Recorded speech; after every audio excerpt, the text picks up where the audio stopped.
side is on. 1, 2, 1, 2.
Good afternoon to the viewers online.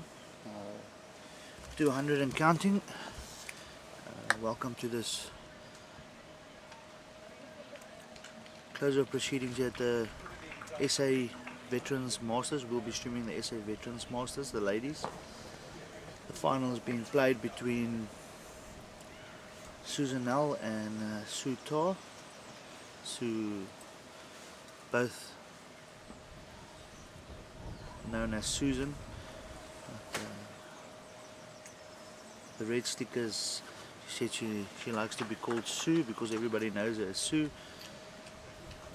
Yeah, we'll keep you entertained for the rest of this afternoon and looking forward to some great bowls being played. We'll obviously also keep you updated with some of the other scores. I've just been joined by my fellow commentator Wade Pretorius. If you heard his voice in I think it was the last session of the round robin. Welcome, Wade. Eugene, lucky to be here. Worked hard in that last session, and well in drinks break, and looking forward to the finale. Lovely to see the stands out here and the crowds pulled in. Been well supported, must be said. I think we have about, just by minor calculation, I think we've got about 200 spectators, plus minus. And 70 of them are from Goodwood Bowling Club supporting Annika, so it could get noisy. Yes, I think it will. Wade, can you just give us a little rundown on the finals, the other finals being played? Yeah, it's really it's been fascinating. This competition. There are lots of twists and turns along the way. We have obviously this game we're watching the ladies vets, and next door we've got Francois Kuhn against Rudy Jacobs, which is going to be a thrilling men's open vet final because when we pan across and you can see them, both in their Pro Tour colours. And they've earned their stripes, and it's going to be a very, very good game. We've got the men's open final. Nixa Bengerick, fond memories of West Bromwich Cricket Club. He won the 2021 national singles here, so he's back for a big gold. But he's going to have a tough time against Matthews Perry, who was in the Jason Evans group and survived maybe 5 tiebreakers to get this far. He survived a tiebreaker this morning against Zane Ritz. Otherwise, Jason was going to be in the final. So that's the men's open final. And then obviously Annika Snyman beat Colleen Pickett in a virtual semi. What a great game! And I saw Annika shortly after that, and she was still having some deep breaths. The adrenaline was pumping.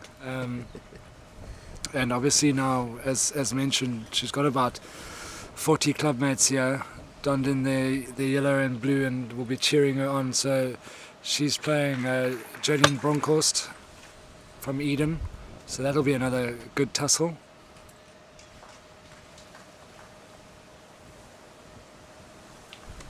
And the junior ladies, Francesca Balleri from KZN Country. Up against Marazelle Rousseau. Marazelle also the fiance of Brendan Ferns, who's representing South Africa down in Australia for the multi-nations. And the junior men, Wade, it's Cecil Borman, also from BGN, versus Kaulani Kanyile from Natal Inland Bowls. In terms of that, the juniors, I know we you can follow on screen and watch this match, and we'll get stuck into that now. But the juniors, there's a lot of big reputations there that have come to the top, and given the strength of the field and the quality, Eugene, those players must feel like they've really put themselves their best foot forward, and feel vindicated by not only being in the competition but now playing for the big one. Those 4 have all been touted for very big futures and bright young talent, so it's going to be fascinating to see who can go all the way. Yes, certainly so. I think Cecil's second Junior SA Masters final. And obviously, just to add to that, Wade, in the juniors, if you win the juniors, they almost You guarantee get the big you, ticket, yeah. you get the big ticket to the SA Open Masters the next year. So they'll be all guns blazing to try and get that spot in the SA Open Masters. And yeah, Gino, obviously you a local in these parts, perfect conditions. How many days do you get to bowl in almost no wind, and you can just rely purely on just you and controlling that, because usually there's tons of wind around. So it's these players are being treated today. Yeah, I mean, bless is this gentle breeze blowing, so it just keeps the temperature down a little bit, which makes it much more pleasant. But yeah, perfect conditions for bowls, and obviously looking forward to. We've already seen the first two ends in the veterans ladies. They've come in and played some good bowls. Tarr holding a 3. And I think quite wisely just putting one behind the head there, because Eugene, we did a lot of commentary solo stints, but I want to get your input on this fast start that you need to make in these set play. It's a new dynamic the players have come to grips with, but I haven't seen too many players being able to reverse when their opponent gets away early. Yeah, this format, 9 ends, 2 sets of 9 ends. Certainly, if you get up to a good start in the first 3-4 ends, it's very difficult for your opponent to kind of get back at you. You play first to 21. I mean, to go 6-7-0 behind is not the worst thing in the world, but I've been there a few times, yeah. But set play is a total different story altogether. So you get behind 6-7-0, and to make your way back in that set is very tough. Yeah, I've just seen it too many times this event that players struggle, and I mean, we're talking about the cream of the crop. These guys have all, guys and women and men have all won loads of titles, and I've seen it as quite a struggle to come back from that fast start, So we'll see how this develops, but Tarr has already adapted well to this end rink here, and has raced out to a 4-0 lead, which you're halfway there. Yes, no, for sure. I think, and she seemed to have been finding the rhythm a little bit better than Nell in this first couple of ends. Nell also one of the coaches of the Open, the Pro team, also travelling with the team to Australia. So yeah. Yeah, the 2005 champion of this event. I'm sure she's won it a few other times, but Susan Knowles has really acquitted herself well, and it's one of the best things about bowls is age is really just a number. Anyone can beat anyone, young and old, and I mean, I wouldn't want to go out there and take on in a singles game, that's for sure. Maybe you would. You're slightly better than me, Eugene, but it's a fascinating thing that these vets could easily be playing in the Open, the majority of them, and that killer winning instinct never goes away. Yeah, no, for sure. Just to add to some interesting info, Susan, now I grew up in front of her. I was obviously originally from Durban, KZN. We won't hold that against you. I hope you support Stormers now. I know you support the Sharks. No, full on Sharks. Yeah, so she knew me. Might have even changed my nappies when I was a baby. Wait. So, good job. So there's a little bit of bias coming in there. I mean, it's okay. We are unpaid professionals, so you're allowed to be biased.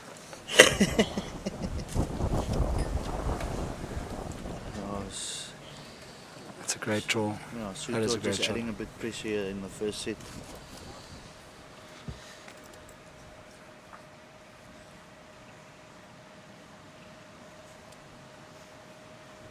as we go along, we will give you some views of the crowds around the green. Susan down on a decent track here. That's a ripper. That's a ripper. Played a great ball. Now, that was the difference between going 6-0 down, as we said, and all of a sudden it's 4-1. So it's pretty much alive in the set. Yeah, and we'll see now, sort of the jack maintenance, that putting it on the length that she wants to play. That's something that she's done all tournaments, and I commentated on her game in the second session. She played Pam Beer, and she was really good with her jack maintenance and controlled that nicely and set up the length. And it'll be interesting to see how she goes in terms of changing things up, because obviously she's been under the pump a little bit in the first 3 ends. She's gotten quite a full length.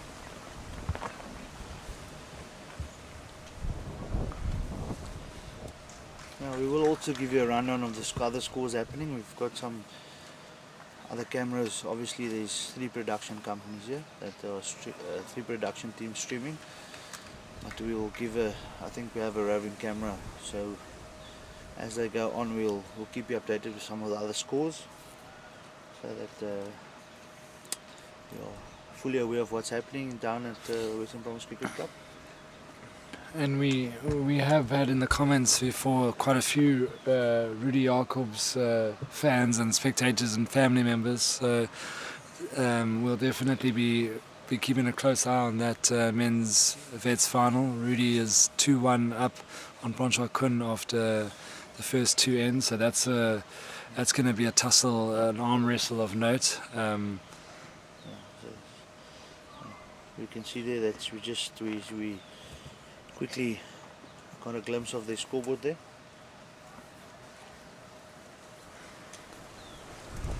And it is an element, Eugene, that has to be said as we watch this game. These bowlers have been on the A green for the whole tournament, and now they've moved greens for the final, so there's the element of nerves of you've got a magnificent chance of winning one of the biggest tournament there is in South Africa, and then you're moving green, so you've got to adapt to the lines and the speed. I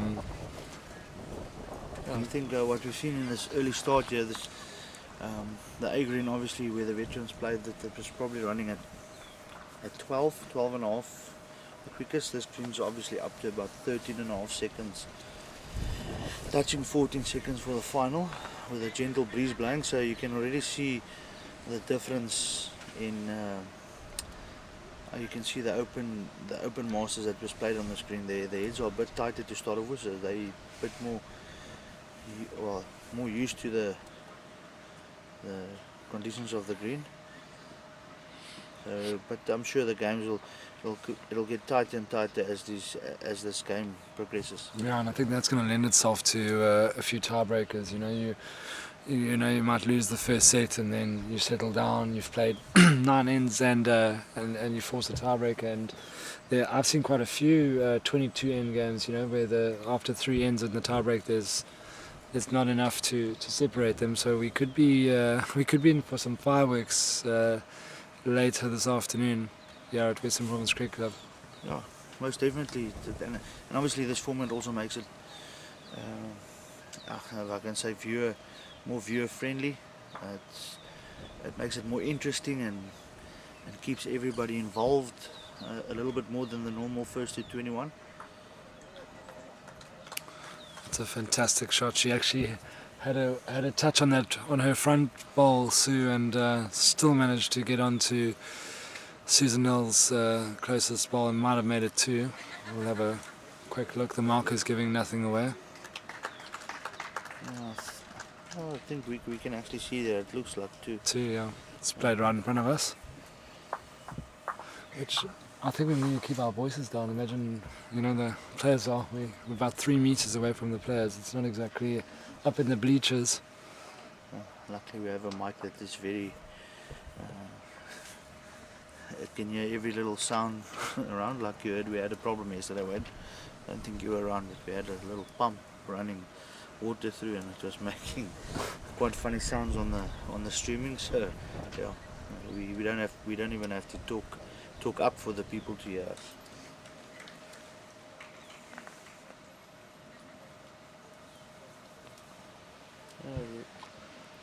Leonette Jager says hi there, good luck to all the players watching from Klerksdorp Club. Go Rudy Jacobs. So I told you the Jacobs faithful are out in full force. They were out in force in the last game of the session. I think it was his daughter Natasha Jonker. She was catching every glimpse, so she'll be chuffed to see that that he's edged in front. But I think that's going to be a match separated on one or two good shots. yes, certainly. And wait, we've got 226 viewers currently watching. Welcome to those that have just tuned in. Please feel free to drop us some comments. I see we have a viewer from Australia. Yeah, and he says the difference in greens is fascinating. So yeah, we're not used to those between 16 and 18 second greens. But yeah, I say 14 is a preferred speed in Cape Town, because if the wind blows it becomes a nightmare. I can talk to my friends at Durbanville every now and then about slowing their greens down when the wind comes up. But you know, that Australian reference is interesting, because the multi-nations, you know, the team jets off tomorrow night, and obviously as Bowls fans first, you know, we wish them well, but they'll be that is a magnificent shot into the ditch for two. You know, we wish them well, but they're going to have to adapt, Eugene, quite strongly. You know, we've had rain that slowed the greens down. You know, so it's definitely be quite something of an adjustment. You know, 4 seconds, 5 seconds in bowls it's almost a different game. But they've got a few experienced campaigners in the team, and they've got Neil Burkett, who spent quite a lot of time. He'll be going over as a mentor, and you know, I've probably been talking to them all week about, you know, the adjustments and what they need to do. Oh, valiant effort there from Susan.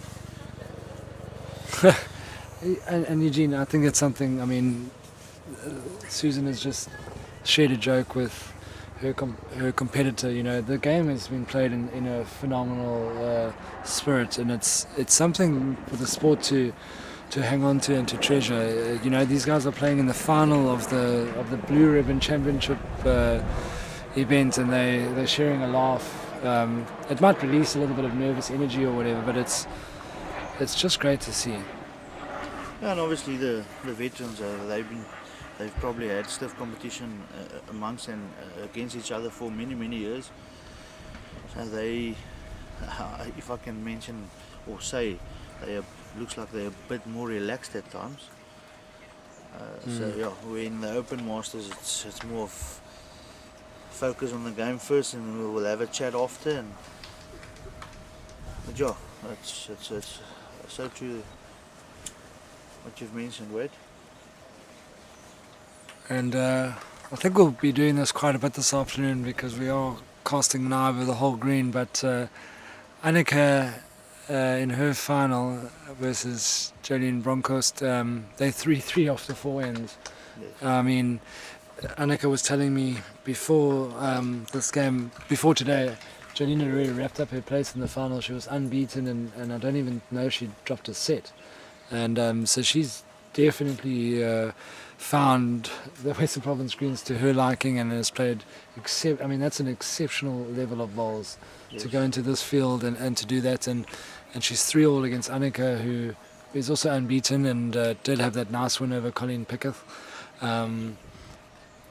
So that is going to be a titanic battle, I reckon. I think that's probably, if I'm allowed to say, probably the game that as a neutral I'll probably keep an eye on the most. We've got probably the two most informed bowlers there.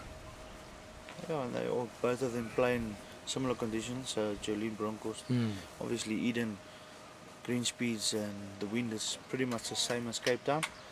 So it'll make for fierce competition, if that's the way to say it.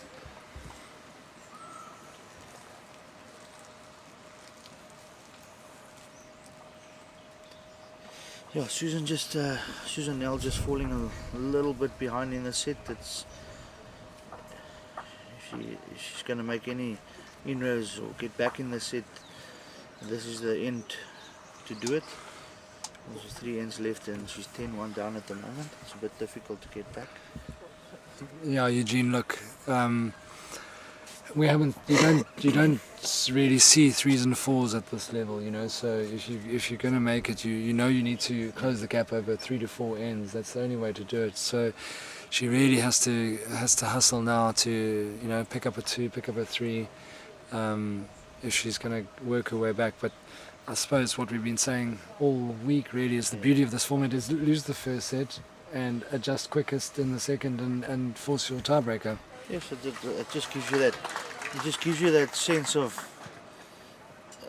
I don't have to be too worried if I lose set number 1. There's always a chance to hit back in the second set. You can rethink it, or you can just walk off and take a little bit of a break, come back fresh, and take the second set by the horns. Susan down on a decent track. Yeah, she's played a brilliant ball there.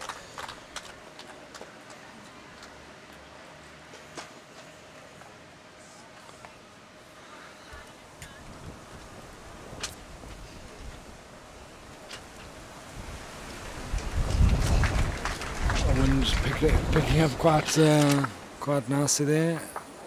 That is a fantastic shot, and it's worked out because she gets that angle wrong and the ball shoots out to Susan. It looks like Sue's holding the shot there. I think Nell might still be holding. It's a bit Oh, there you go. I say one thing, you say the other, and the marker says it's a measure.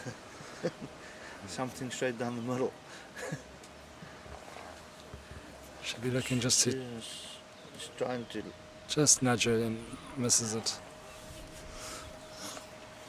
Okay, well, this is the first post-commentary stint beer is on this measure, Gino. So you've tied your colours to your KZN mast. I'll go for the ball that's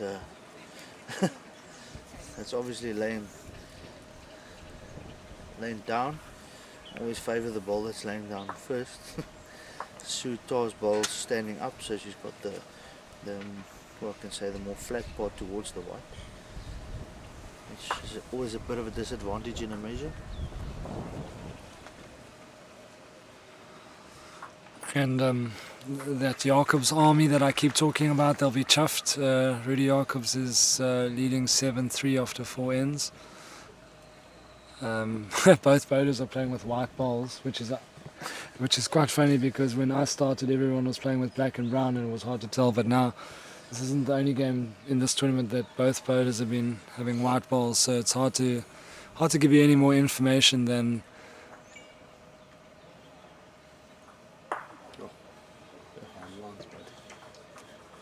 Rudy's played a We drive. had that conversation yesterday where we had commentating on a couple of games, and everywhere all over the rinks there were people playing against each other with white poles. I've won that measure. Castle out, thank you, Gino. I'll try and make one back as we go along here. Yeah, so let's have a look at the score. It's 11-1 after 6 ends. You know, Sue Tarr, I mean, the game has been pretty tight and pretty competitive, but you know, Sue's just really hammered home this early advantage, and I reckon that's you don't really see people coming back in with 3 ends to 10 shots. Yes, for sure. Now, I think we're in the final. We might see it a bit different. I don't think they will finish the set if it's impossible. Shot profit, shot profit doesn't count anymore. Obviously, in the round robin, they have to complete the sets because the shot profit can come into play if there's people tied. It's not so in the final, so it might even make some of the games a lot quicker. But that's another dynamic though, because you know you set yourself that target, and the person who's losing might want to have it's an effective trial end also, you know, to find that rhythm. It's quite or they might think the other way and go, okay, that's done and dusted. I know I need to win this set, and they might reset. So it's actually a fascinating thing because you've been playing so many games, one version where you know you must play all 9 ends for the shot profit, but obviously it's not a factor in the final. So this format really has a lot of little idiosyncrasies to it to figure out. I think that's why it's also a more, I can't say action bowls, but it really, there's a lot of aspects that come into play, Wade, and it makes it a little bit more exciting. I mean, as we carry on chatting about it, every now and then there's something else that pops up that's interesting. Exactly. So Rudy Jacobs is 7-4 up through 5 ends in the men's vet final. I think probably I should maybe get an honorary membership to that Rudy Jacobs fan club. I wonder if they're watching. Maybe they're a bit too nervous to watch. They're waiting for the WhatsApp after the game. But we know that's, set players is completely different. Yes, for sure. I see Anneke Snyman in her game against Jolene Broncos. She's 6-3 up after 5 ends. And looks like she's found her rhythm quite well, or quite nicely.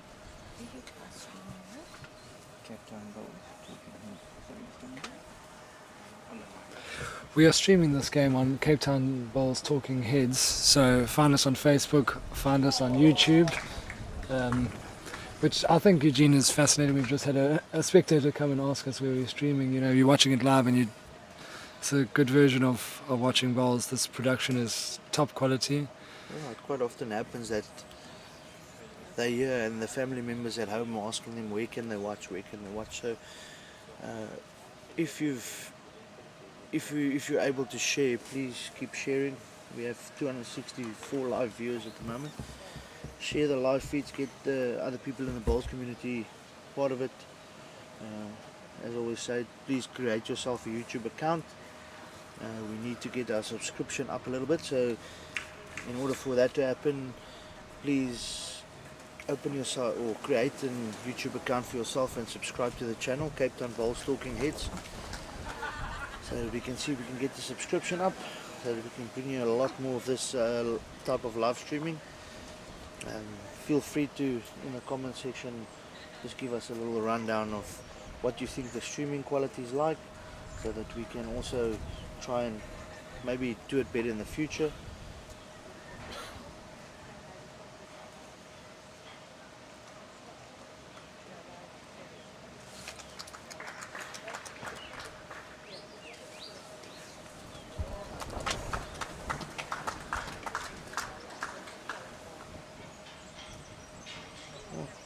Colin de Jager, also want to see you've dropped a comment there.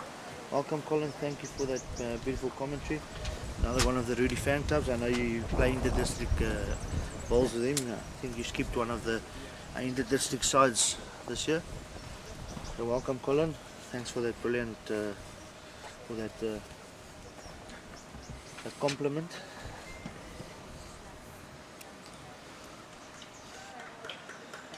I think,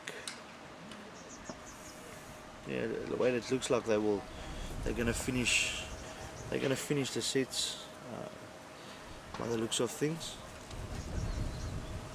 It's with 2 ends to play, Susan she picks up 8 shots, unable to win the set. Yeah, which is the dynamic we were discussing, so Sue Tarr knows now that she's a good 9 ends away from the top spot, and interesting that Susan Null on this end is finding it probably better than she has, more consistent in this end, so she's building up for her 9 end run towards a tiebreaker. And I know that I keep saying this, that our poor cameramen, they're very impartial at the best of times, but they don't want tie breaks because they have to work more. So, but I'm a big fan of a tiebreaker. So, and we must congratulate them or thank them, because they've been out here the whole weekend in the sun, serving us with some good angles and camera work. Yeah, I must say, I think it's been outstanding, the coverage. Yeah, I've just got a comment in here from Richard Board. How can I watch Jolene's game? Please help. Just to let you know, the men's open final is being streamed by Bowls South Africa, Bowls One Sports for Life. The ladies final is not streamed, but we will surely try and keep you updated with the scores as we go along. So if you ask me, is it being streamed? No, it's not being streamed. The men's open final between Matthews Perry and Nixa Benjurik is being streamed. Well, we can tell you that Annika Snyman has worked her way into a good advantage. She is 8-3 up after 6 ends. There's been some fascinating and close heads in that game. Jolene has just drawn the shot after 1 ball each, so Annika though is a couple of ends away from notching up that first set, when we will keep bringing you the details of all the games as they happen, as you enjoy the coverage of this ladies' vets final. I just got a quick glimpse here. There's another wait if you can just update us with what is the score with at Francesca Belleri's rink. I think that's a junior ladies. Gino, let's be serious, your eyes are better than mine, so you're going to be doing the long distance updates, I'll be doing the ones closer. I'm just struggling to see the scoreboard at the moment because the marker is standing straight up in front of the scoreboard.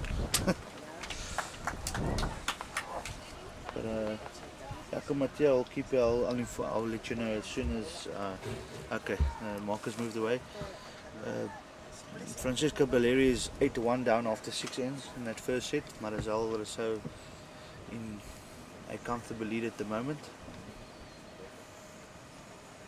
And Eugene, that's another thing. The juniors also moved from the formerly known B green.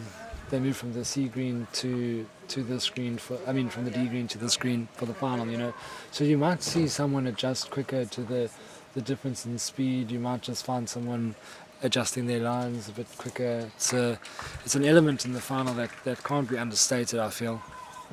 No, for sure, Wade. That's how it is for the vets and the juniors, both coming off slightly slower surfaces, playing the final on about a 1.5 to 2 seconds quicker surface.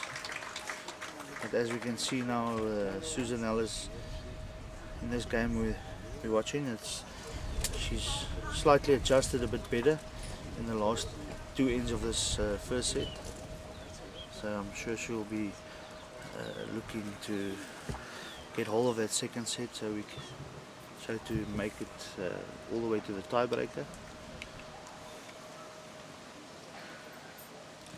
And we've got our first set in, and that's gone the way of Nixa Benjurik. It looked like he won a measure to put himself 1 set up in the match, in the men's open match against Matthews Perry. Well, have I got it? No, I've got it wrong. They've actually got one more interplay, and he's got a 2-shot advantage with 1 interplay. So it'll be fascinating to cast an eye on that. Then the game that we're focusing on, Susan Nell can only do herself a massive advantage by drawing and closing the scoreboard for the next set. I feel like she's got the slight advantage because she knows what's gone on, and she knows she has to be at her very best if she wants to force the tiebreaker. No, I think we'll see a more closely contested second set. Just got Richard Board. It is unfortunate. Unfortunately, we have 6 rinks, and only 3 of them are able to live stream only 3 of those rinks. But yeah, we will try our utmost best to try and keep you entertained and up to date with what's happening on the other rinks. We also have a Fanny Bridge here watching from Switzerland. Switzerland? Yeah, all the way from Switzerland. My brother lives in Switzerland. He's not watching though, he's not a bowler. Fine Brits, I'm sure he's from South Africa.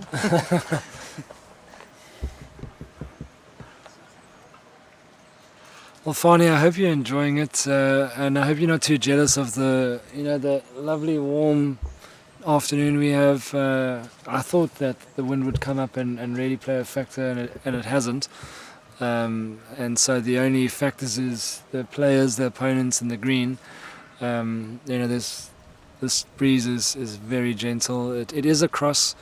It is blowing across the bowlers, but it's not enough to make a serious mark. And off we go into the second set here, and that's a very handy start by Tarr. She's one set away from the title.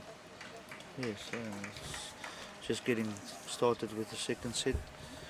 Just a little update on the junior ladies. Francisca Valeria's somewhat made her way back into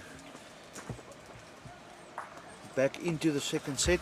She's holding one, and the score currently after 7 ends is 8-4, and it looks like she's holding one as it is, with Rousseau still 1 ball to play.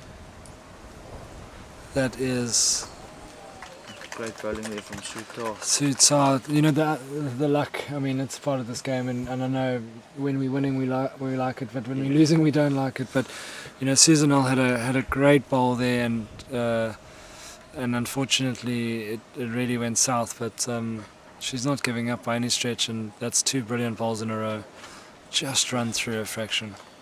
Great effort there. Sets herself up nicely for her last 2 bowls. We can tell you now that Rudy Jacobs, the army, I've got good news. He is even playing back bowls to protect himself, but he's 11-4 up after 7 ends, and he's holding the shot. There's a bit of traffic in the head, so the Jacobs army, you guys can enjoy the good information. Oh, it's interesting that score there with Anneke Snyman and Jolene Bronco. So Anneke Snyman only 8-6 up now, playing the second last end of the first set. And Tarr has done it again and made a real impact here early doors in the set, and that's how she's laid the platform. And from what I've seen, it's been key. It's been absolutely key to getting off to a good start. She's forcing Susanelle to play a slightly heavier shot, not just an open draw, and the players have found that tricky this week. They've found the draw easy and reliable, but the weighted shot has seemed to be quite difficult to play. The shot that Eugene likes to play so well in the flag competition and things like that. But actually, I shouldn't be talking to you after you thrashed me in the league earlier this year. So it shows that I love this game so much that I'm even prepared to sit next to you after that. It doesn't matter what happens, right? We'll always remain mates off the greens. We're fierce competitors on the green, but once we walk off, we have a cold one together and enjoy the... Yeah, because you beat me every time, so no wonder you're happy. But Eugene, talk us through quickly the insight there.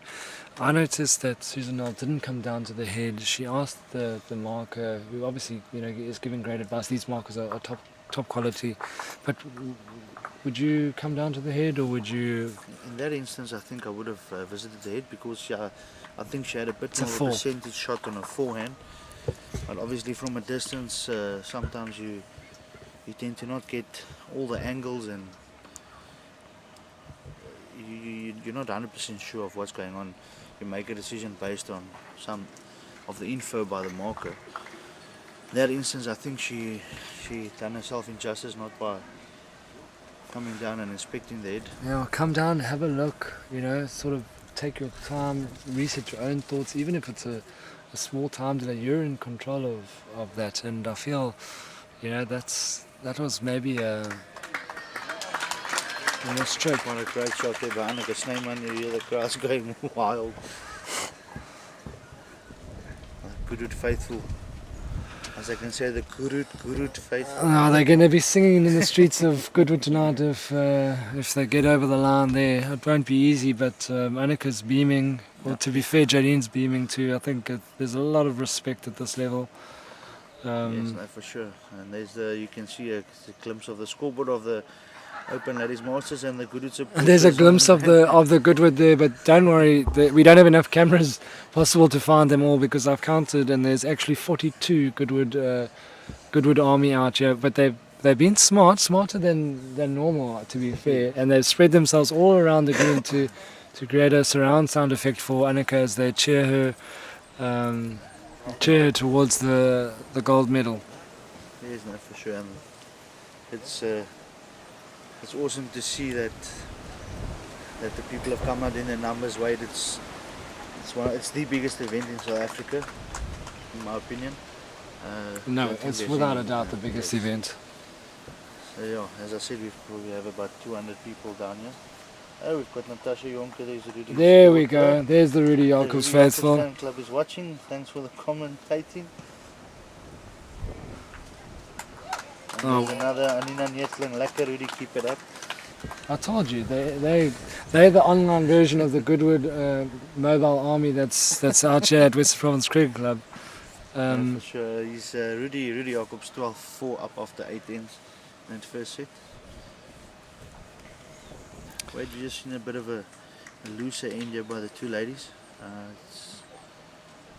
Wind is gusting a little bit, and it's started to gust a little bit more frequently at the moment. So it might just play a little bit of a role as we get into the latter parts of the second sets here.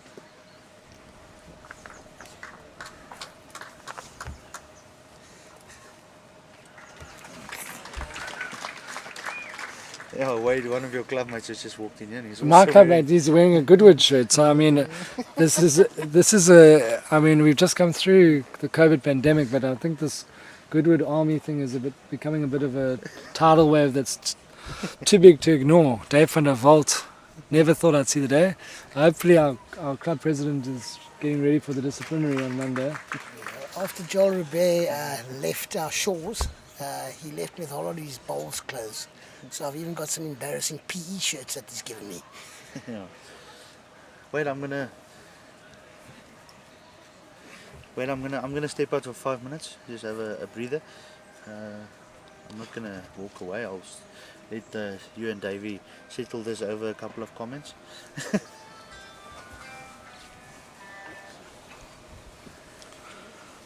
Yep, Davey's joined us, and.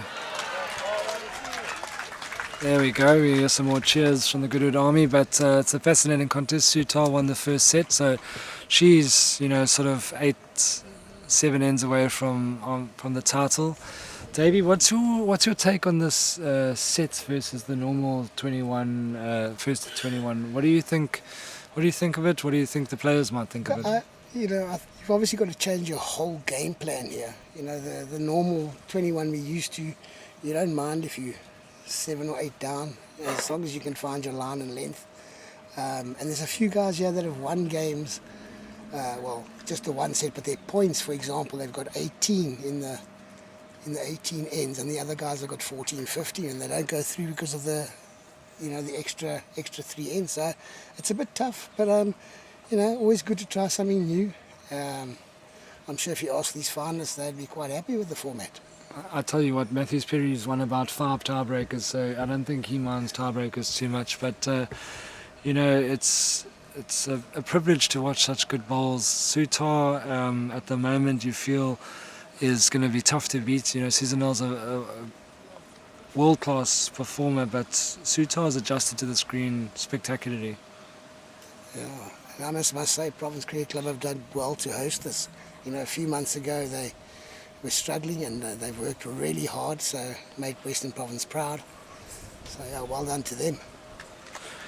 Yeah, I mean, look, it's great to move it around the country a bit and get the players. There's a lot of people here that aren't involved, not playing, but they're here to watch, and that's what it's about. That'll promote the sport. I'm pleasantly pleased to see how many youngsters are out, just watching and enjoying it and learning more, and chatting, and bowls is a very approachable game. You can't go and talk to Roger Federer, but you can go and talk to the Jason Evans and the Jerry Bakers, and that I feel is great when you move them around the country and you get them speaking.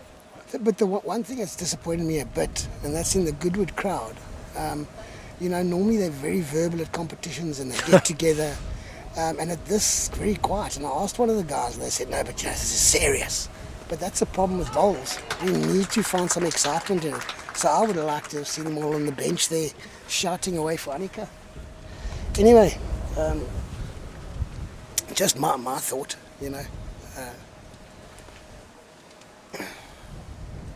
just hold on. Let's get back to the bowls here. What a great bowl. Awesome. Wait. Another pearler there.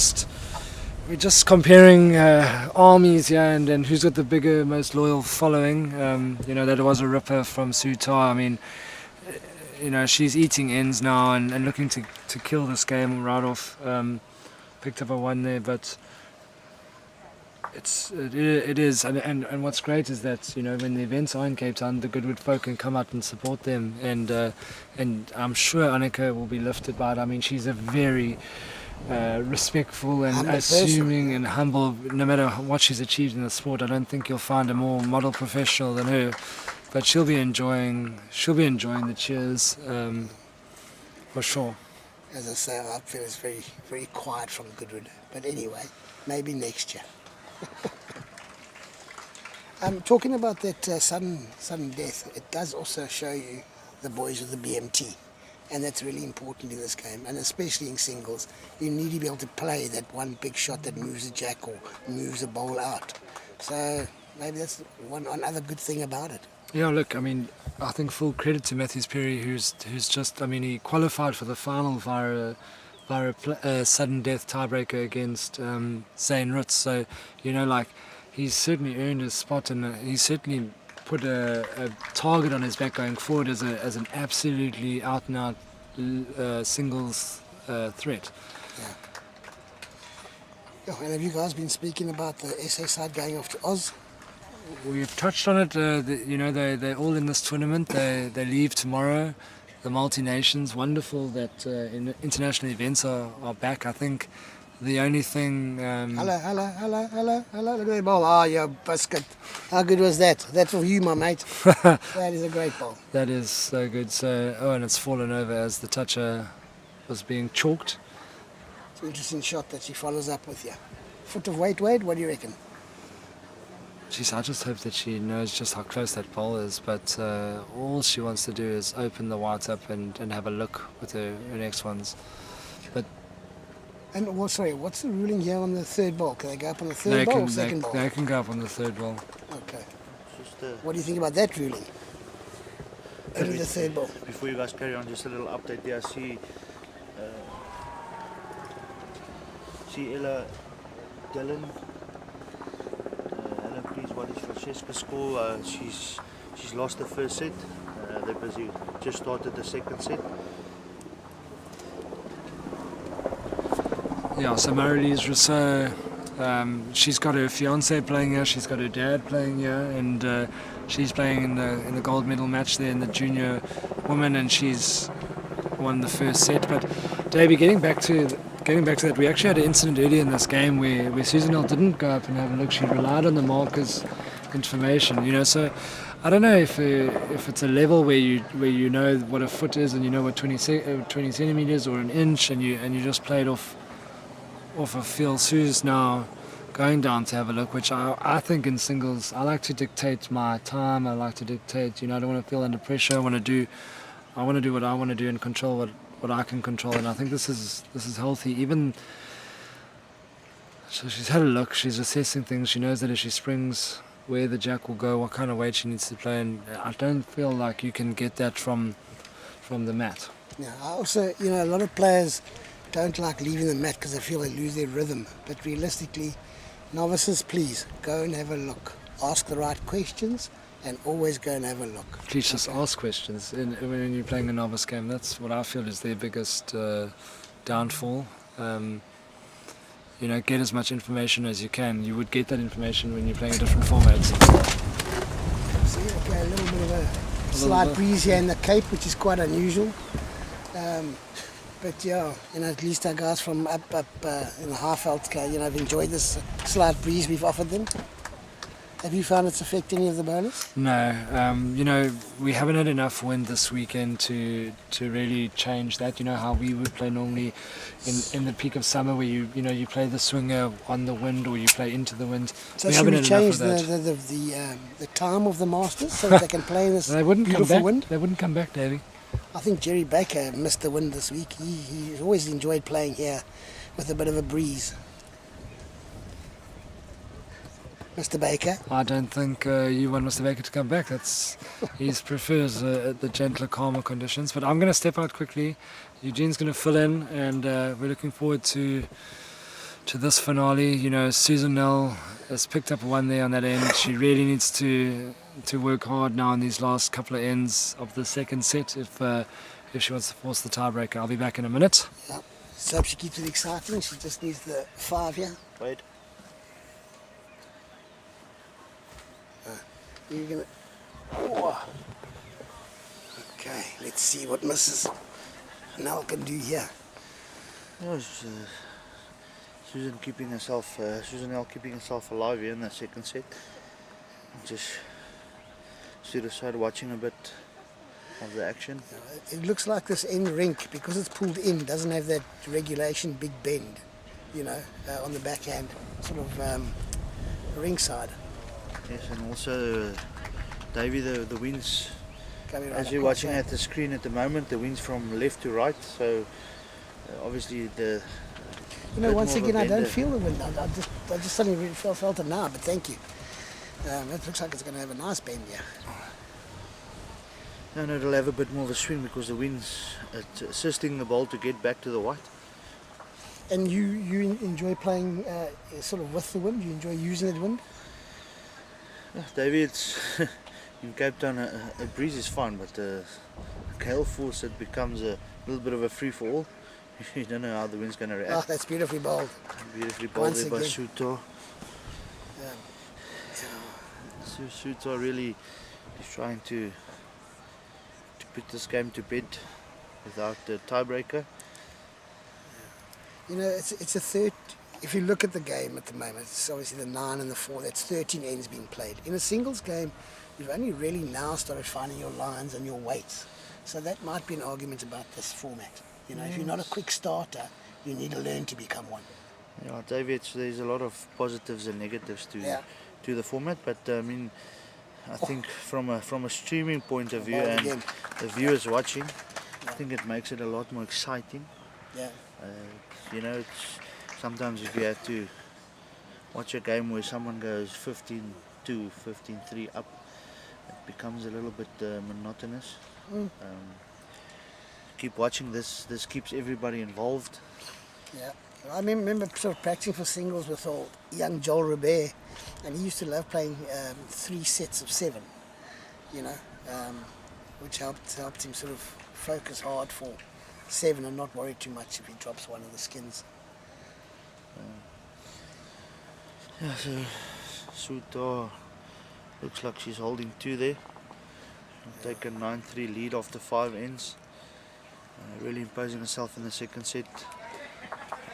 Annika Snyman got through the first set. She's 1-0 down after the first end in the second set. Matthew Sperry in the men's open is 7th, 1 up after 3 ends in the second set. And did he win the first set? Matthew Sperry, no, Miniksa Benjurik took the first set. So that could be a And nice the ladies death. juniors is Marizal Rousseau is 1-0 up after the first end in the second set. Kaulani Kanyele took the first set in junior men. They only have 3 ends left, so they're flying through that game.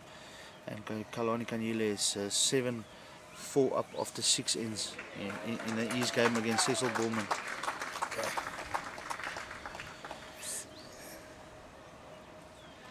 Francois Kuhn started off a lot better in the second set, losing the first set to Rudy Jacob. It's Francois Kuhn 5-0 up after 2 ends in the second set.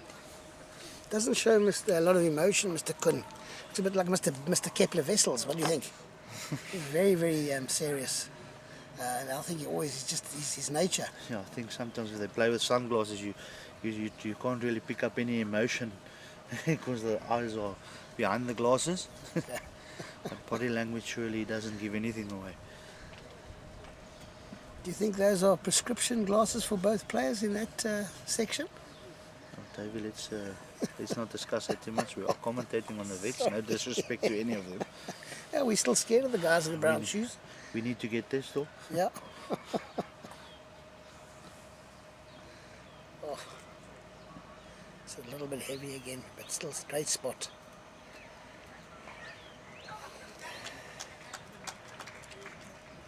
And also thank you to all these markers for spending their time to come out here and do this.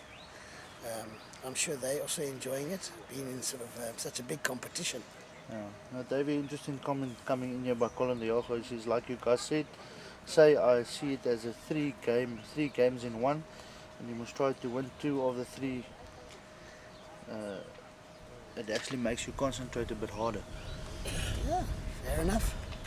Thank you for that comment, Colin. I think it is as he says. We've got 2 sets and then a possible tiebreaker, so there's 3 aspects or 3 different games in the one game, which is quite true.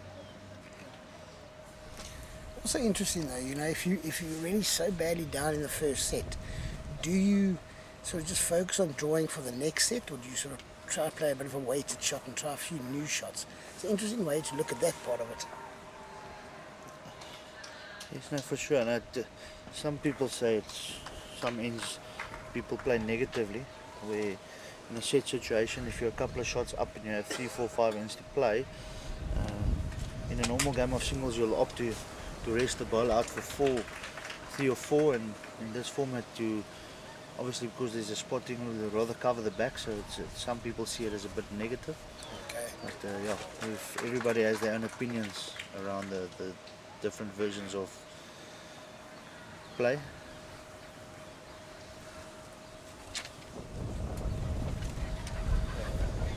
Well, Susan just struggling to find it in the second set. She's just not getting a couple ends one in a row yet. Every time she kind of just slightly gets back, Tarr just takes 1 or 2 ends, consecutive ends, and scores 10-3 now to Sue.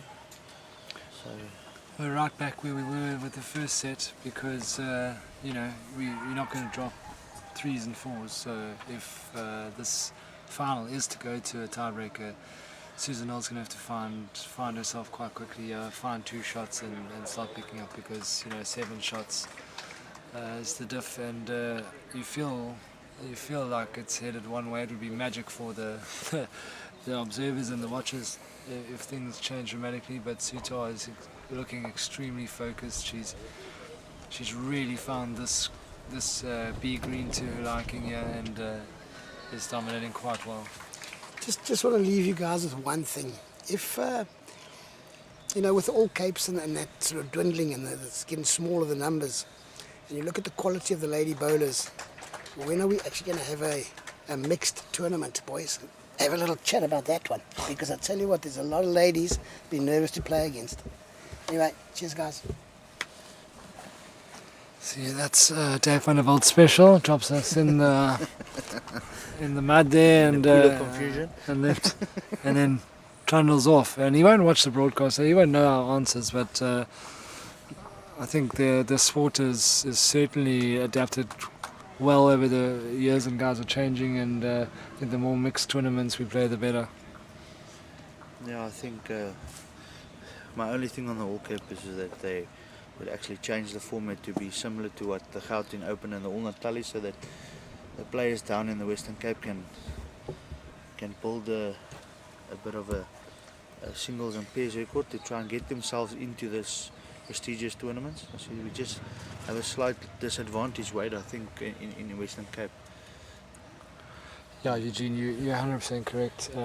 You know, you singles in Cape Town, you play it, you qualify for the Champion of Champions, you play in that if you win it, and your club, and then you play in the district singles, and then you don't play singles for 10 months. Yes, I think that's it's a major disadvantage for the players down in the Western Cape. So if anyone from the All Cape Committee is actually listening, it might be something to think about in the near future to try and to get it to be advantageous, if that's the right word to use, to your play, to our bowlers down in the Western Cape.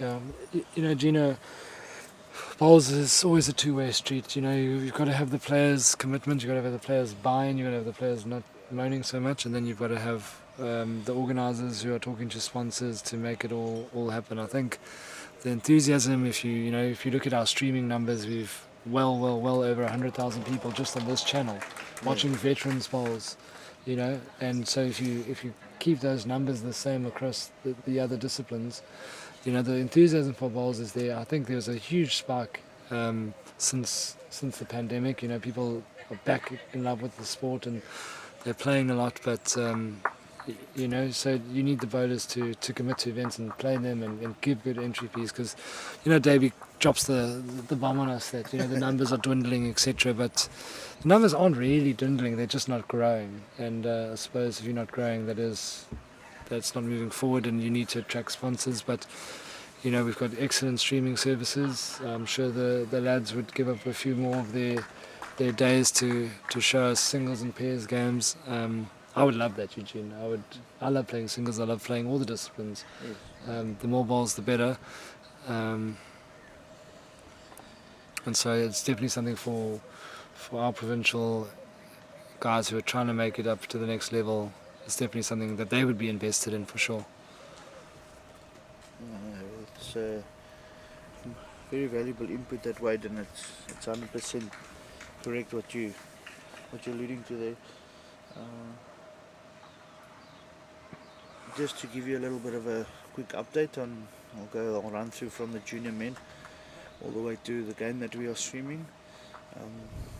Cecil Bowman and Lani Kanyile at the moment 7-all after 8 ends. They're finishing up the last end of the second set, so that's both of them have a bowl left to play.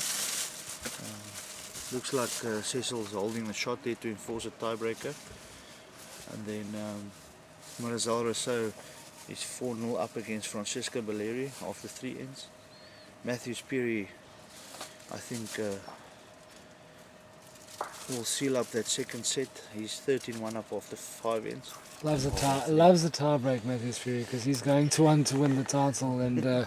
he's got a flawless record in them. So absolutely loves a tiebreaker, Yes, that for fella. sure. Annika Snyman scores 2-1 to Jolene Broncos there after 3 ends in the second set, and Rudy Jacobs just can't get a glimpse of that other total. Not good news for the Arcos army. He's 5-1 down after 3 ends. The head is magnificent. It is so tight. The guys are really playing well, him and Francois Kuhn.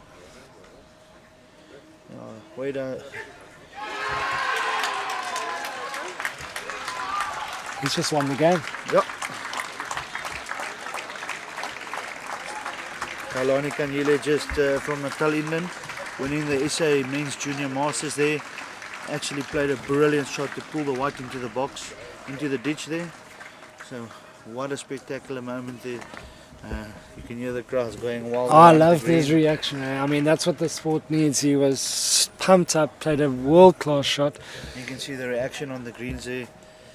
Gotta catch a quick glimpse of those players in the corner, if we can. He's got a beaming smile. You can probably see it from. You can see Kalani Kanyile there.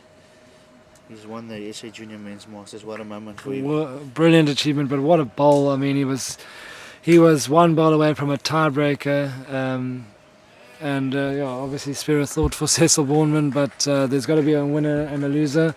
Both had fantastic tournaments, but a new little talent emerges and books his ticket, as you said, into the Open next year, and that's a big ticket. That's a prize possession.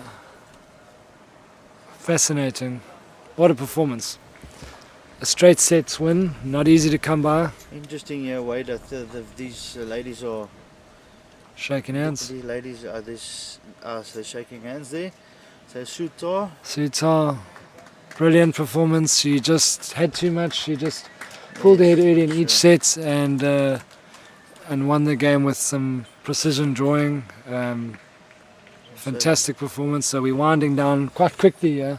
Yes, I think the camera crew said they're going to try and get a camera across onto the veteran men, so just to give us the final moments of the veterans men's. But well done to Sue Tarr from BJN, winning. She's the ladies BSA Ladies Veterans Masters Champion for 2023.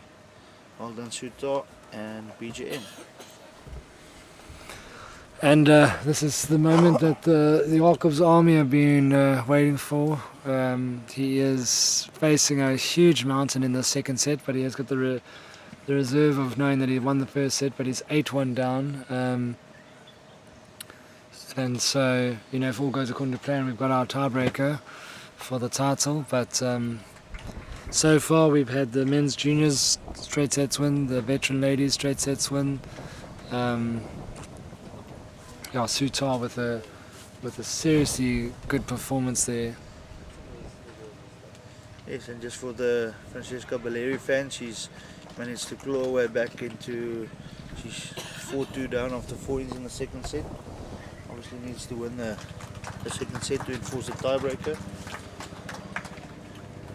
Matthew Spiri, I think, has wrapped up that second set, so that game will go down to a tiebreaker. Yeah, do you think he's wrapped it up at 16-1 after 6 overs? Jeez, Yeah. that's a seriously good performance against Nixa. Nixa scoring 2 shots here, so it wouldn't make 16-3. Yes.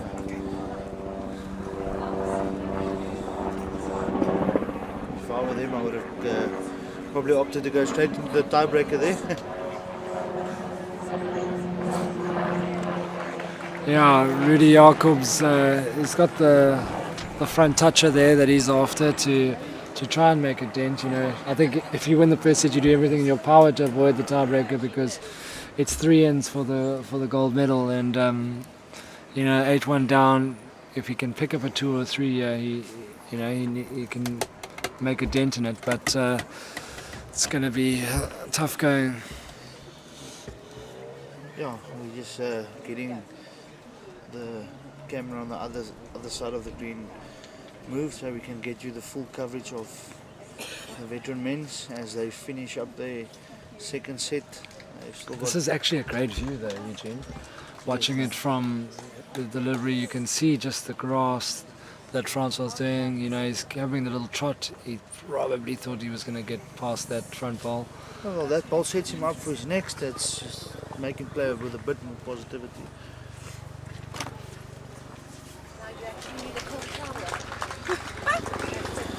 Annika Snowman draws a good shot there. She is 1-3 down in that second set, and you know, as it stands with that front toucher 2-3, you know, she's 1 set away.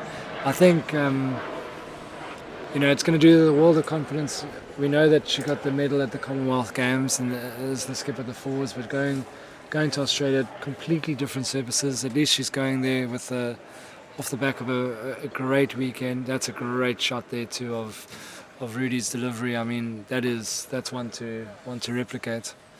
Just pulling up a bit short, but he's certainly got an excellent technique. Well, I said it yesterday. These veterans players, most of them, obviously with the amount of years they've been playing, someone like Tiens Fraser, Francois Kuhn, and the likes of Rudy Jacobs, they try and adjust ball by ball. If something's wrong, they obviously give it more thought than some of the other bowlers. You just get on the mat and play again. Yeah. They actually they take their time to think about what they need to do, which is something that most of you listening and watching this broadcast should look at doing when you play. Don't just get on the mat and play your next ball. Actually think about what needs to be done. Quite interesting there that Rudy changed his hand. I think he wanted to change the shape of the picture there, and he's done that. I mean, as you say, they are thinking about this. They've both been at the head in this end a lot more than any other game that I've seen so far. So they certainly are taking their time and pacing through every option. And look at that. Not quite the result. He changed his hand, Rudy Jacobs, and and he changed the picture, and now has been pushed in for a second shot. So. He's obviously played that first one with excellent. His third ball with excellent weight, and it's paid off now. Yeah, one of the officers, you should have put the cameras on Rudy. See how well he draws now.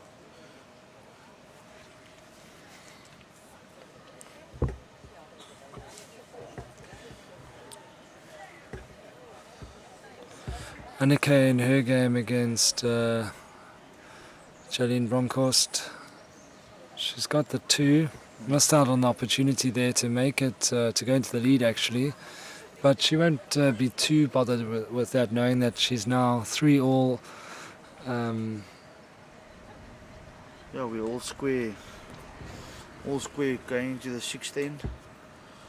Which is Anneke's very own little tiebreaker before a potential tiebreaker if she doesn't win. She now knows that she's 3 ends away from the title.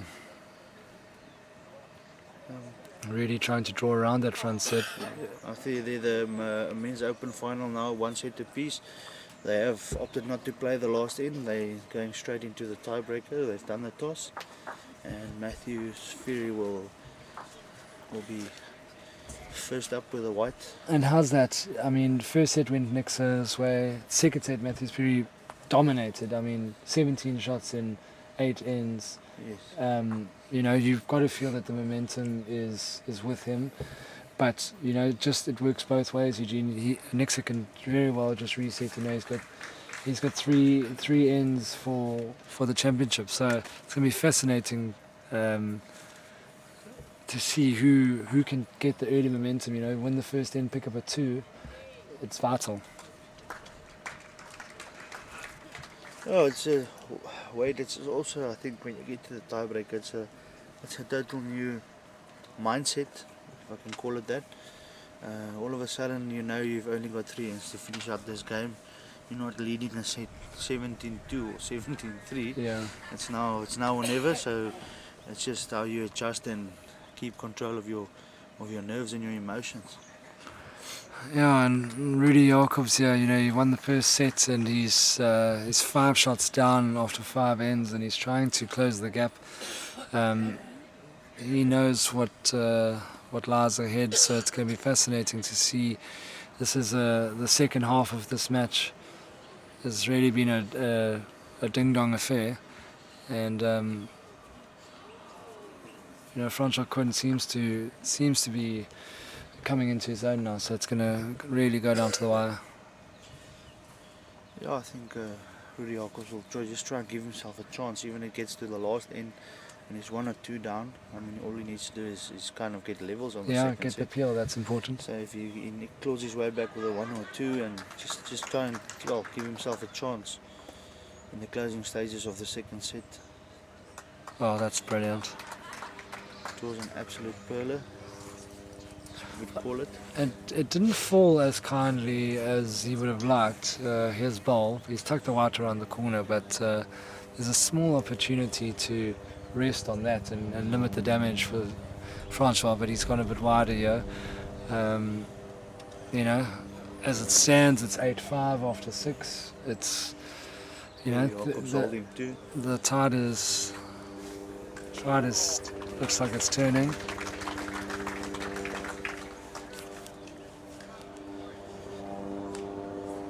Still got 308 viewers watching. Thank you for tuning in. It's always a pleasure to have you with us. Yeah, I really won't be too upset that one has just run nearly a metre behind, because that's a very good protecting ball. Francois Kuhn is desperately trying to get this down to that shot ball, but it swings too late. I'm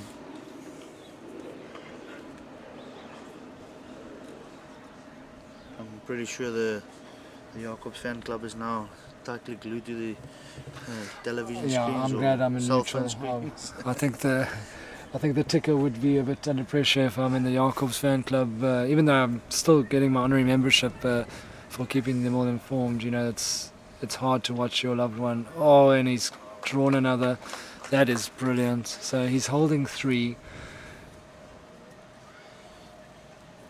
Yeah, it just seems like they're playing with so much more confidence on this slightly quicker surface. Obviously a little bit more bend. We see the attacking shot we haven't seen a lot. He misses. Manages to take one of them Yeah. out. But you don't see that, you know, in terms, Eugene, in terms of the neutral, you know, when you're watching fours, you see a lot more attacking balls. There's a lot more balls. There's backwards. You know, in singles, you very rarely see the nice big weighted shots. So I get quite excited when I see the balls being delivered with the intent. But that's not this game. That's, you know, this game is precision. This game is about covering your bases. And the dead draw. Yeah, a little bit more precision and accuracy required in this, and also, you know, a little bit more of a, how can I say, you can't play cowboy shots here. It needs to be a little bit more conservative at times. Yep. But I feel, Eugene, I mean, I feel like a lot of bowlers are even learning that even in fours. They, you know, the wild drive and the see what happens shots is sort of on its way out, and the very controlled. Obviously, you do that when you're in danger and trouble, but everyone's sort of, I feel, sort of playing a more, not conservative game, but it's more thought through and it's very considered. You know, when you play with weight, you know that is the only shot you can play. The rest of the time, you are just really trying to draw or to just play to turn the ball over once. Yeah, I think I've went through that school in my career.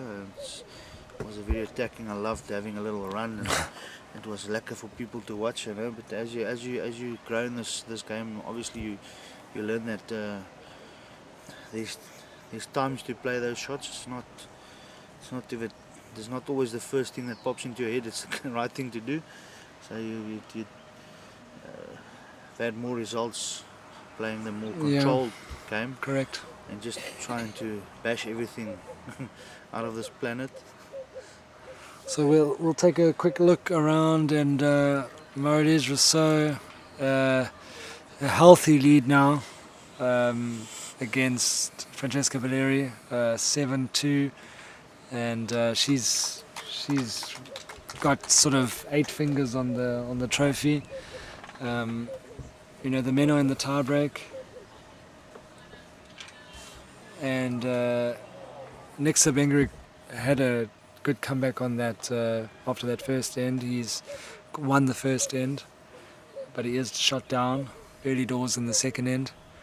Annika Snyman is 1 shot down after 6 ends in her match, as she looks to win the set to avoid the tiebreaker.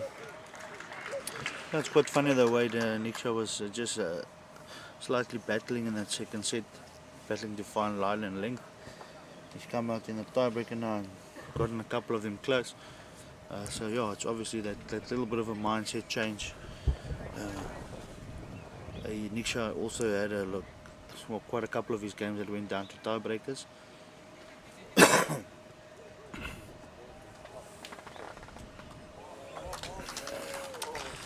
Yeah, Francois Kuhn has delivered the goods here. He came off Rudy Jacobs' front ball. You know, he's 3 shots ahead after 6 ends. He's holding 2. Rudy only has 1 ball left. He's going to go down and sort of meander down and take a look-see at the head, and he kind of knows now he's in deep trouble if he's 10-5 down after 7 ends. So this is an absolutely crucial shot. Yeah, and as you can see, as we spoke about this earlier, Rudy Jacobs having a gentle stroll down the green to come and see exactly what's going on. Like we said, sometimes that's the better thing to do. He's got time to think about 1 shot to play, and clear his mind and only have that shot Yeah. in mind. I think it's vital. Whereas when you stand on the other side of the green, you're kind of battling your own to try and what must I play, what must I do. Now he's taken his time, collected himself, and he's going to play one shot. I think this is the shot to avoid the tiebreaker, if I'm being honest. Got to deliver, yeah. He's going to be done with. He's trying, he's just on the draw. He's played it a bit under. Oh. 10-5 as it stands, with one ball to come. And yeah, that looks like we'll be having a cheeky tiebreaker for the neutrals. Sorry to the Jacobs army for my pessimism, but Yeah, Anneke Snyman 3-5 down after I think it's 6 or 7 ends. I think 7 ends gone, so they have 2 ends left. Anneke Snyman 5-3 down. So advantage to Jolene Bronkhorst from Eden.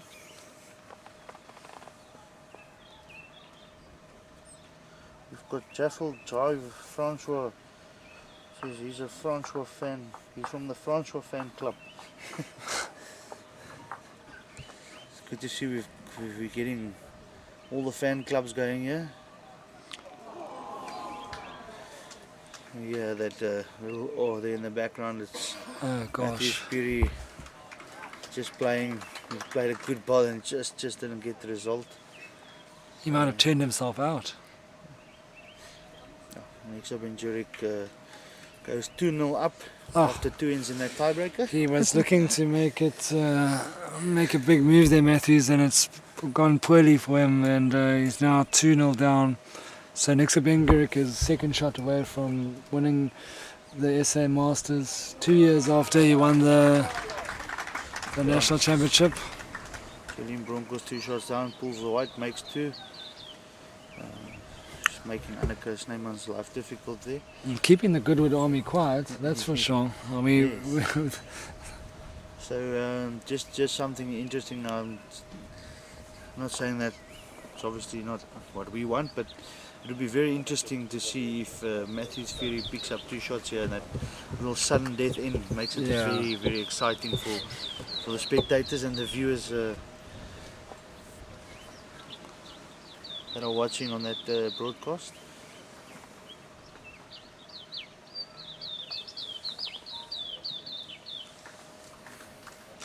well, he's started off well, Nixa. So that's you can see that in the background of the game we were watching. Oh, but I think we also, with this format, we're having a lot of fun commentating, and this afternoon's actually flown by. Yeah, I will say that commentating on the sets is a lot more interesting because you can kind of see where the ebbs and the flows are going, and Yes. the race to 21 can be a bit tedious at times, especially if someone gets out too far ahead. You know, you like watching a good close tussle, and the reset factor of the sets has given us that. Yes, no, for sure. And obviously, I think that scenario, if that scenario plays out in that men's open final, they'll have all the spectators at the edges of their seats. Well, if you hear me go missing, it's because I've gone to go and watch that final. Well, because we're sort of winding down now in this second set of the men's vets, because this looks like it's going to a tiebreaker. Then I'll be running back here because I think every viewer knows that I'm a big fan of the tiebreaker. Yeah. Jolene Bronkhorst just adding a bit of pressure there. I think it looks like she's holding a possible 3. That should clean out that second set and take that game to a tiebreaker as well.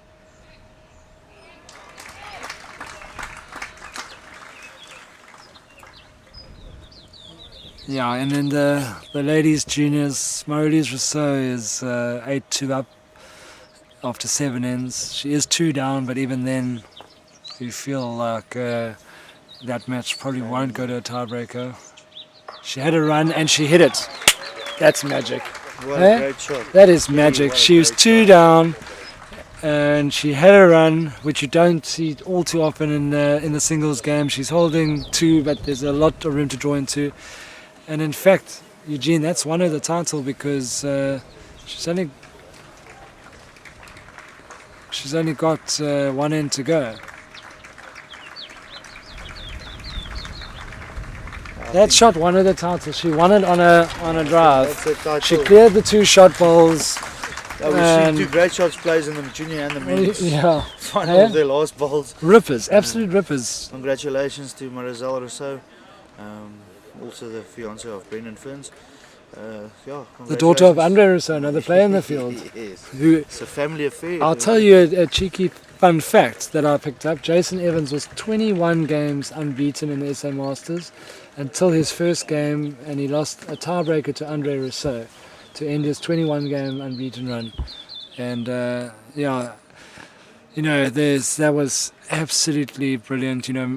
Morelli's was 2 down, second last end, and she had a great run at the head, cleared both balls, and that was that. Quite interesting way that's getting exciting there in the men's opens. I'm going to have a quick look. Matthews Fury holding 1 there. Nick shot just turned his second shot out. So Matthews Fury with 1 ball to play can possibly enforce the sudden death end. Here we go. A little glimpse of that end before we get back to the vets. The vets, I think. Yeah, if we could just ask that guy in the Arsenal shirt to, sort of go inside. I mean, we can't have broadcasts with too many Arsenal fans. It's shocking. I suppose they are winning the league, and I'm a bit bitter as a United fan, but it is what it is.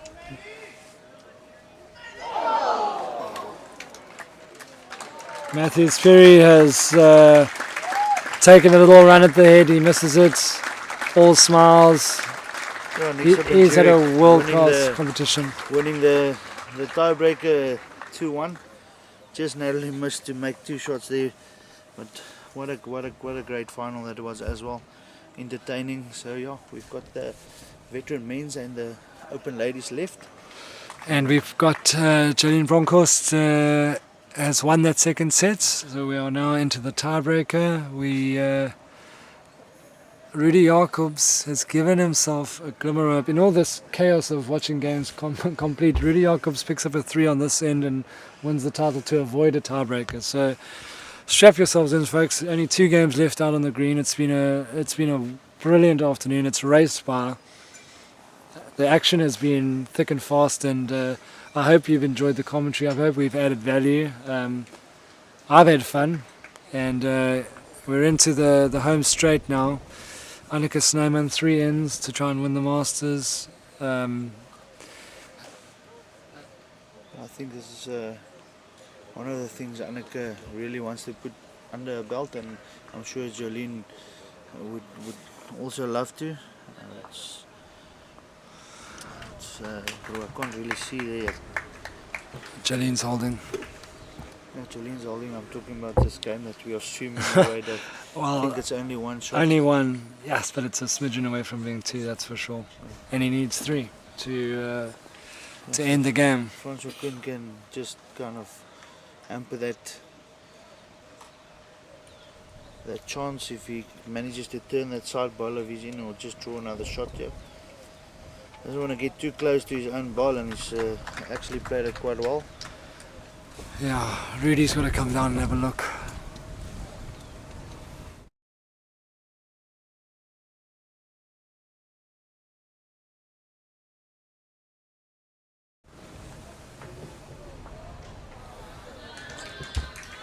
Rudy's having a run.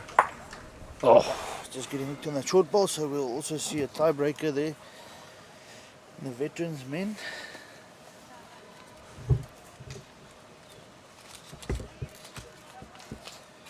Everything coming down to the wire, Wade.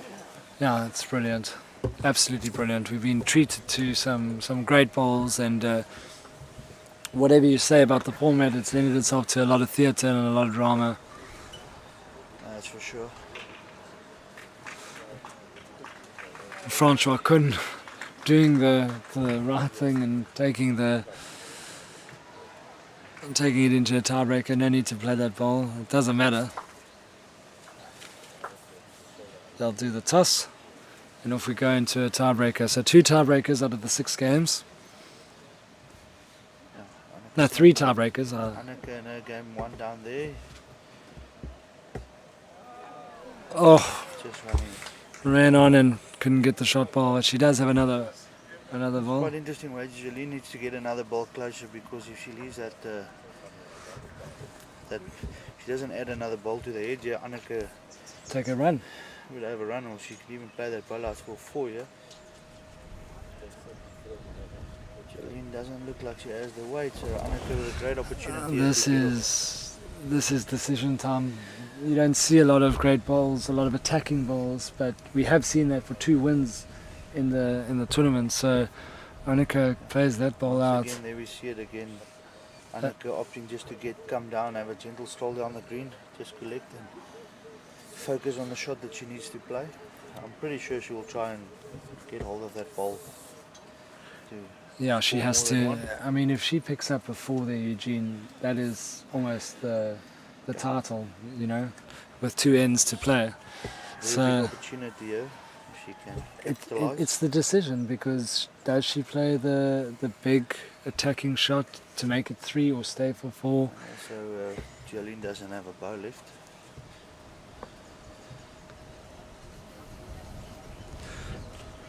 We'll just have a look at this last ball, and then we'll get straight back to the veteran men. So just the first ball's been delivered in the tiebreaker.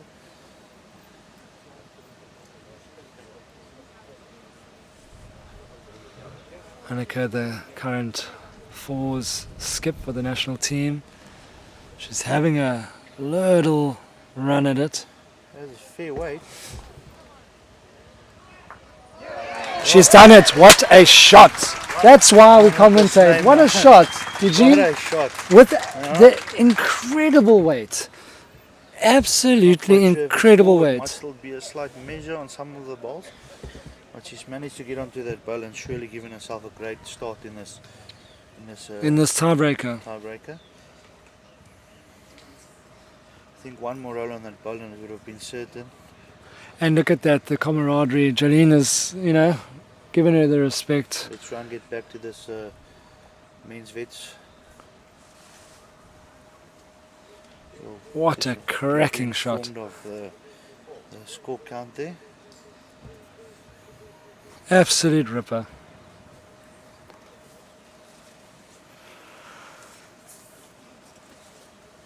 And I mean, I won't be rude and say that the longest game on the green is the 2 veteran men. I mean, that would be a bit ageist. But Yeah, it's they've had a great game. Francois Kuhn drawing Francois another Kuhn shot is- there, holding 2. Yep, the marker does the necessary. Tells us he's holding 2. Kind of put Rudy off his little step there. He was signaling the 2 shots and Rudy's just resetting here. Really just not feeling 100% comfortable, just stepping off the mat. Just recollecting himself.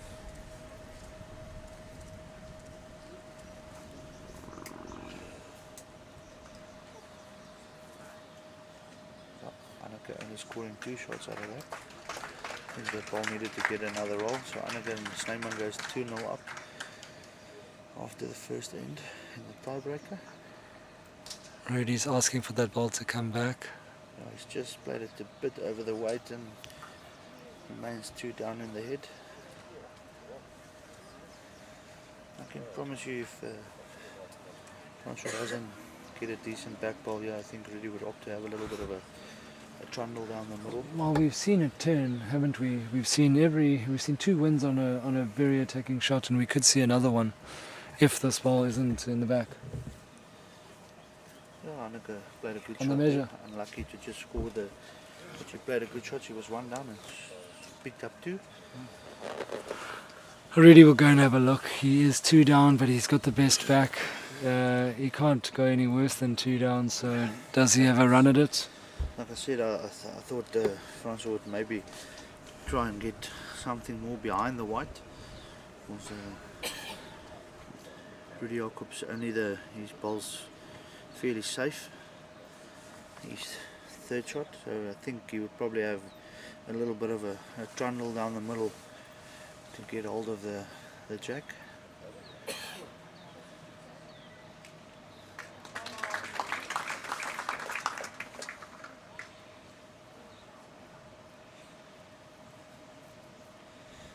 Broncos there's also opening up with a decent first ball.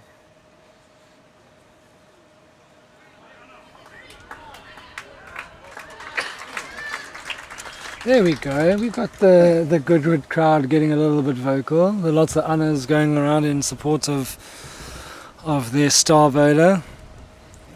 Rudy Jacobs set up. I think he's setting up for a little bit of a trot here. Yeah, let's see. He's narrow. He doesn't like it. Oh my word! Oh my gosh! And the jack stayed in place. So I think he'll score one there. He will score one. He had the best back. He was narrow. He didn't like it. And how often do you see that in bowls? He came off the... A little bit of a fortunate result there. However, that's the way the game goes, and you have to accept it. And Francois' ball was running on with it and went out of the rink. So Jolene Broncos there, Wade playing a brilliant ball. Annika just peeling the white off Annika's ball there, holding two shots. She's really acquitted herself brilliantly this afternoon, Jolene Broncos. You know, she had a great tournament, already qualified for the final with one group game to go, and she's giving Annika as good as she can get, yeah. And you know, Rudy Jacobs there. Let's see if that slice of luck is what he needs to go all the way.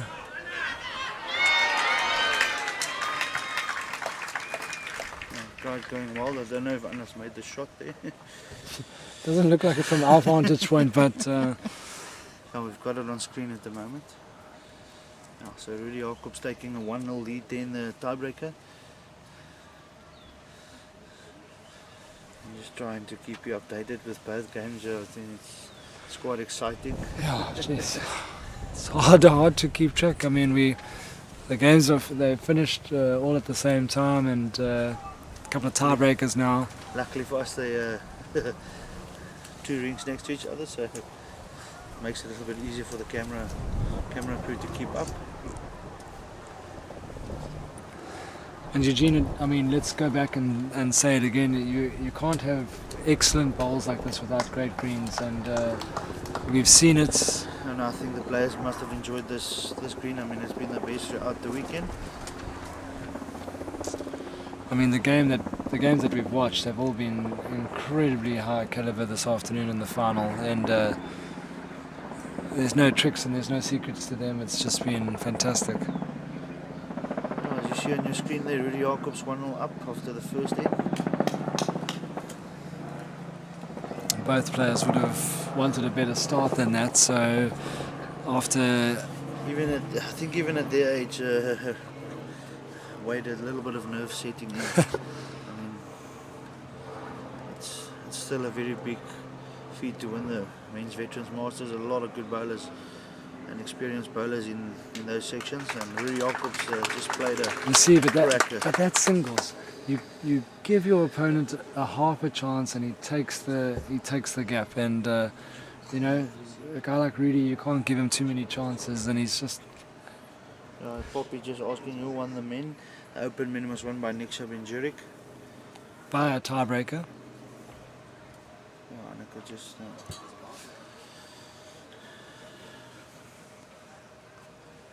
And Jolene Broncos holding the one shot on her rink. We'll stick to the men's vets. She's having a good look at that head, Jolene. So she's got the last bowl. She's 2 down after the first end. One end to go. In the same scenario as Annika was, does she play for the bowl to try and turn it out for 4? Or it is a bit I don't know, Eugene. You seem to have the mildest touch when it comes to predicting what they're going to do. So let's have a look and see if Jolene. I don't think she would try and play at the ball because it's in front of the white, but she could play the forehand across the head. She might surprise us. Or maybe just get onto her own ball, a little touch on the white, she'll make 3.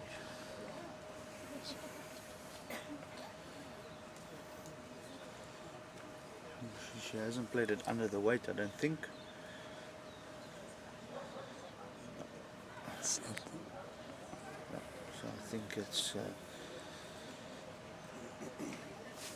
Rudy Jacobs. You just try and get down to that bowl of Francois there on the back end. No, he just doesn't want to open it up. Oh, he doesn't want to touch it either. Yeah. You saw that As shot. you would That say, what a good miss. if he finds that, he drops it too. So if Francois was watching, he just needs to replicate it with a little bit of a better result. Francois just needs to get in a little bit of touch on that ball and he'd be scoring. He's playing the forehand. Just don't think he's going to get back in time. Nevertheless, gets another good second in there. So that is good news for the Jacobs army. Rudy Jacobs is now 2-0 up. Last end, he knows that a second shot will seal the title.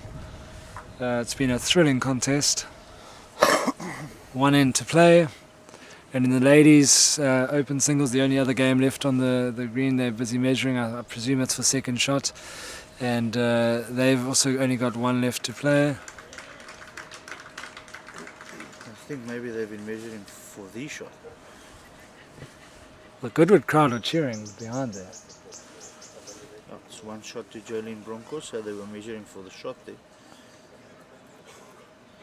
So advantage Anneke Snyman, 2-1 up, with one end to play in the tiebreaker. I wouldn't say 2-1 is an advantage. But Nah. And you knowing that second shot doesn't guarantee you anything but an extra end, so Anneke will be desperate. She'll be happy that she has the last ball, that's for sure. so the Rudy Jacobs fan club there is great crew. Rudy, come Rudy, you can. And Anina Netling says, Lasty and Rudy, go, go, go. Well, look at that start. Look at that start. What a way to... And there's a little gap between the jack and the ball. That is a great, great, great start. So Francois Kuhn knows he can't be short, but everything against him now. At 2-0 down the last end. These games are going to finish at very similar times. So we try and run you through both of them at the same time. Oh, incredible. What a ball. Hasn't got the shot, but surely gives him Just a great open it up, opportunity. yeah.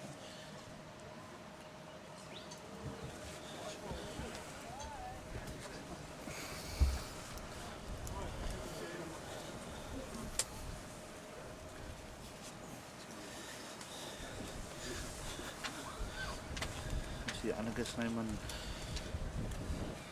and Jolene running past.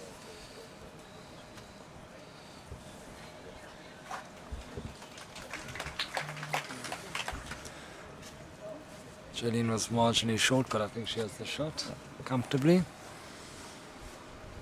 Anneke Snyman's a couple of good draws away from the title now.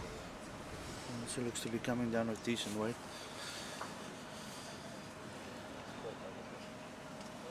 Just going to be shy of the weight there. Oh, Rudy Jacobs playing another cracker there.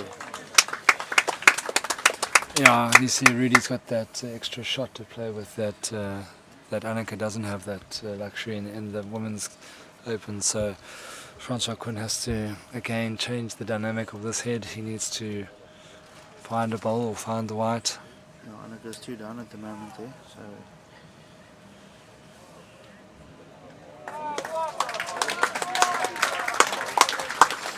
and Jolene has played another absolutely outstanding ball.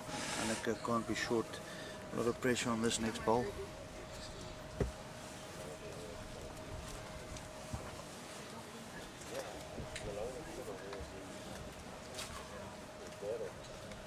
Anneke Snyman just played it under the line there. Yeah, that's she's got one shot left and she's currently losing that contest. Rudy Jacobs is Go for cover. game management.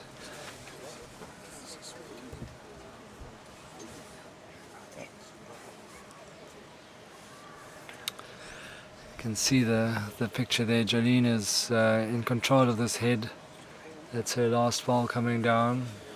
Yeah, so Anneke's got one bowl to salvage She needs to find a second shot if she Yeah. wants to. That's a great draw from Francois. He's giving himself a good chance here with his last ball. Annika Sneeman now getting on the mat with the last ball. You can Last get a ball glimpse of of the- that last ball. Last ball of the championship by Annika Sneeman. She needs to get the shot here. And probably get a The wind comes goes up, down. She like it. giving nothing away. Oh, the marker just stepping straight in front. She's narrow and she loses the title. Gold to Jolene Broncos. Broncos from Eden Bowls. What a great game that was again. What a great game. Annika consoled by her fiancé Monet. But what a great performance. If you're going to beat and win this tournament and you beat Annika in the final, you've done brilliantly, and full credit to Jolene for that tiebreaker down after the first end, and just brilliant. Yeah, no, she showed nerves of steel there. Well done, Eden. Yeah, you've got yourself another SA Women's Opens Masters. And so we are now left with what might be the last bowl of the whole tournament. Yeah, and it belongs to Francois Kuhn. Rudy Jacobs is holding the one. Can he try and enforce a sudden death here? All he needs to do is get hold of that bowl of Rudy Jacobs, and I'm sure he'll be holding. Actually, no, it's quite interesting. It depends on what weight he plays this with. He might He even could make it 3 and win the whole thing, make and it- not even enforce the tiebreaker. I mean, Exactly. it's set up so beautifully. Yeah. I think he was just trying to figure out what hand to play it on, and I would say it would be the forehand, because he's got even his own ball onto the white with a meter and a half of weight. He'll make the 2 shots to enforce the sudden death in. It is onto the forehand, so strap yourselves in. Look away now if you're in the Jacobs army, that's for sure. And he is He got looks the to weight. be on a very good line, yeah. He's got. Oh no! It's going to come down to a measure. I don't think so. I think he might be holding 2. Yeah, 2, but not. And that's the time. That's a 20-second end. He's conceded 2 shots. There we go. He's into a laughed. sudden death in. Oh, what a shot! What a way to end the Masters down here in Cape Town. The men's vets. We've been streaming the Veterans Masters the whole weekend, and funny enough, Rudy's last game of the afternoon yesterday against Robbie Pickett from Sables also went down to the last bowl in, I think, what was a sudden death end. Yep. So it's been a fantastic afternoon, and yeah, we left with a toss to see who has the advantage on this extra end. 22nd end of the men's vets final. Oh, we've got Rulo from Mulligan says, well done, Wade and Eugene. Thank you for that generous compliment. We really hope you've enjoyed the commentary and enjoyed the viewing with us. We all of a sudden shot up to 372 viewers streaming. So, and we've had just in this session, Wade, 1,621 views. So.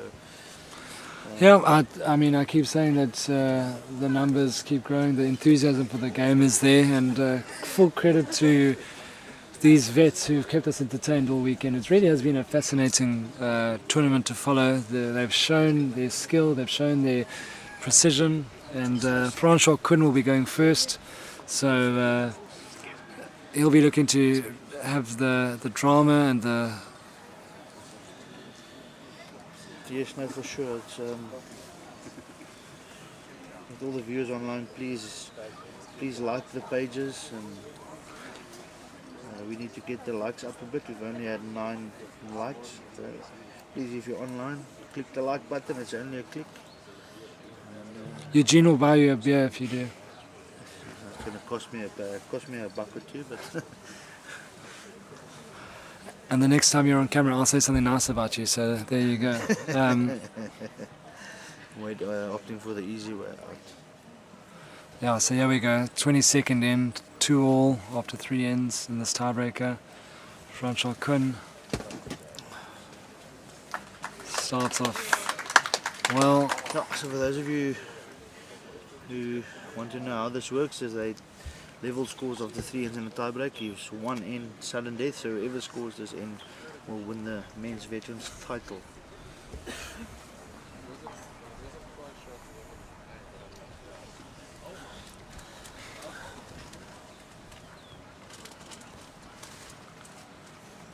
Just coming up short with his first one.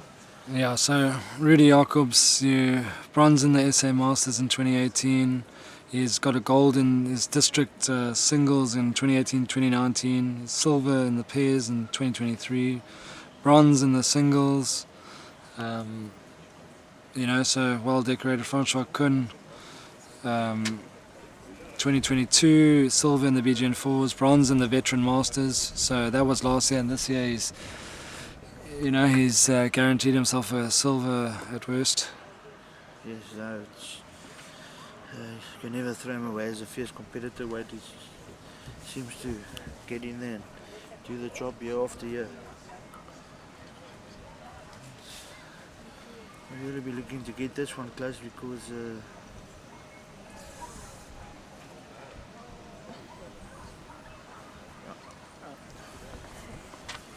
happening to the camera feed. Maybe too many people like the page. Maybe it's Eugene's fault. Nah, it's back. Shot up to 18 likes all of a sudden. They had 9. Jeez, that's a lot of Well views done. that Thank you're you paying to out. those who-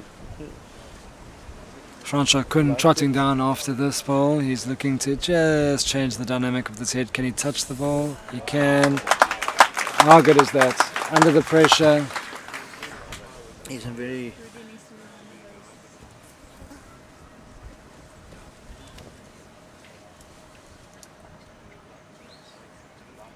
Rudy's going to come down and have a look. Rudy's got 2 balls left. Francois has just one. This tiebreaker. Just want to see if we can get the other camera set up here. Just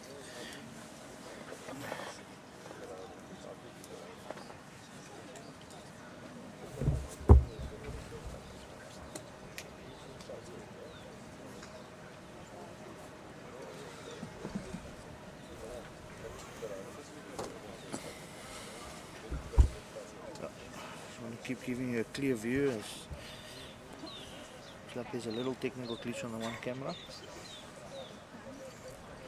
However, we've got a very, very well accomplished, qualified camera crew with us.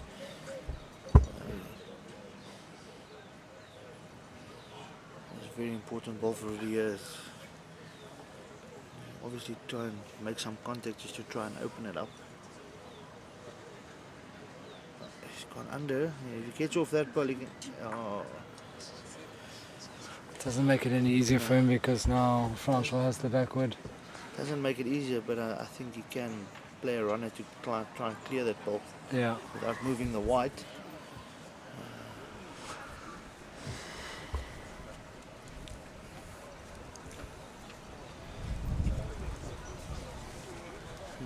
If anything, Francois